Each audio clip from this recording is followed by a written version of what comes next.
Okay, let's go to the next part. We had to put this in the show. Extraordinary video now coming out of Syria. CNN's Clarissa Ward purports to be in a former Assad prison. While she's in the prison, they discover a cell that has not been opened.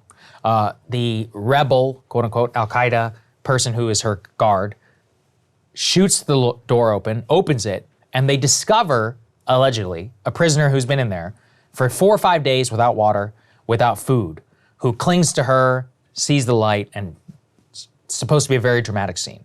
There's a lot of questions about this, but we're gonna show it to you first. Yeah. No, it's very impactful. Yeah. If it's true, it's very impactful. But we'll talk about the questions. We're gonna show it to you first, and we'll talk about it afterwards. I can't tell though, it might just be a blanket. But it's the only cell that's locked. Is he gonna shoot it?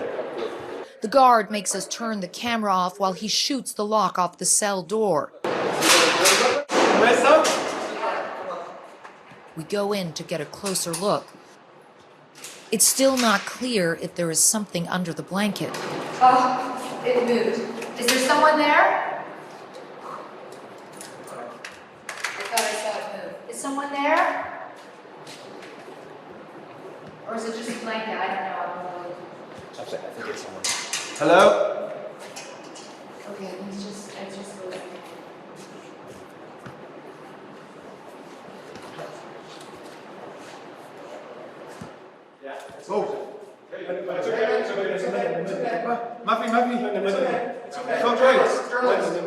Okay, it's water. It's water.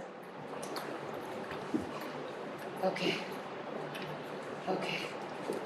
After 3 months in a windowless cell, he can finally see the sky. انت حر انت حر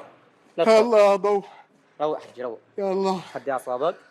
All right, I mean, so again, if it's real, very impactful, but there's a number of questions. So Mediaite's Charlie Nash has a lot of them, and he raises a few. Number one, in this new video, Ward are led by, quote, armed guard, a member of the new Islamist regime. They take CNN on a tour through the complex.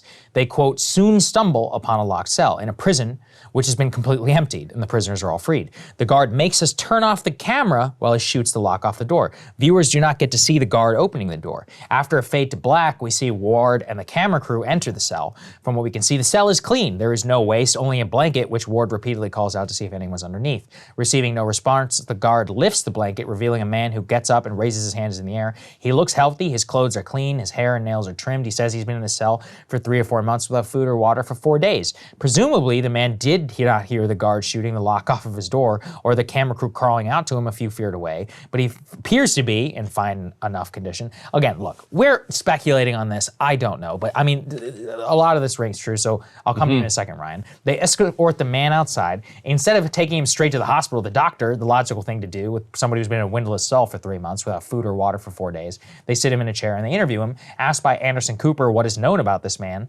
Ward admits, well, we don't know, because as you can see from the report, he's in a deep state of shock. She says she knows nothing about the man or if any of his statements are even true. Everything in the report is taken at face value, from the guard opening the door that, quote, they were not allowed to film, to the prisoner's claim. So that's what I would be a little bit skeptical of. It just seems too good to be true. Call me cynical or whatever. I look at that immediately. I was like, I don't know about this man. It's just weird. It's weird. The videos of people being spontaneously freed, where you have dozens of people pouring, that's okay. I believe that, Yeah, and you can see some of that. real. Yeah. It seems real. Again, look, who knows about what we're allowed to see or not. But we definitely know that thousands of people were held in Assad's dungeons. That's right. And now those dungeons are That's been assessed for a long open. time. Yeah, you're right. So that's absolutely real. This is like 4 days without water. That's a long time. 4 days without food is one thing. Isn't there the 3 rule? It's like 3 days without water, 3 weeks without food. Was it 3 seconds without oxygen or something? I forget what the number is, but I can hold my breath more than 3 seconds. Stuff. No, so what is it, 30 seconds? 3 minutes? Maybe 3 minutes. 3 minutes, 3 yeah. minutes, yeah. But so 4 days without water, 3 or 4 days without water, your face would look different. Your face would be parched. Yeah, you'd be sunken. You just look your tongue would be completely like they said. There's no swollen. waste. There's no bathroom. Right. Well, where's the bucket? What was happening? Yeah, exactly. Why did you not hear the gun? Yeah, well, you didn't hear the gun. Did he not notice that the entire prison was emptied out? Because there's cells everywhere around him. The previous videos of people have been so. The moment that lock pops off, boom, they're all rushing out, right? And people are screaming, cheering, and they're so happy to be freed, etc. Yeah, this one just doesn't seem right to me. I could be wrong, totally. Maybe somebody should find this guy and ask him and get his whole backstory. They say he's been 3 months. He says he's from the city of Homs. Let's go to Homs. Somebody go find this guy. Yeah. And just be like, who are you? Did you actually get in prison? Or was this all an act? Or maybe you were a legitimate prisoner and they told you to act this way? Listen, they want the best media in the world. Right now, there's a fierce debate here in Washington. Remember, their leader, al-Jawlani, is a wanted $10 million bounty terrorist by the United States State Department. The Brits are currently wondering whether they should take him off of their list so that they can diplomatically recognize his government. Again, frankly, they should. I don't have a problem. Look, I'm a person who said, I'm not pro-Taliban, but they won the Civil War. It's like, okay, what are you going to do? I think what troubles me in this case is that this is a group which explicitly at one point was understood to be an al-Qaeda-backed regime, but then we decided that we hate Assad more than we hate them, and so we're all just okay with them taking power, and we're not really asking a lot of questions about what the future of this country is going to look like and the potential fallout, their own religious minorities. There's just so much triumphalism. People hate Assad so much that they're not willing to wonder, maybe it's way worse what comes next. And all of the reports are about Jawlani and about HTS is that they're branding champions. They changed their name. They distanced themselves allegedly from al-Qaeda. They've been reading books and studying the West and how to have good relations with them. So it seemed to me to fit with something like this. Just me personally, that's what I thought. Yeah, I don't think that she was in on it.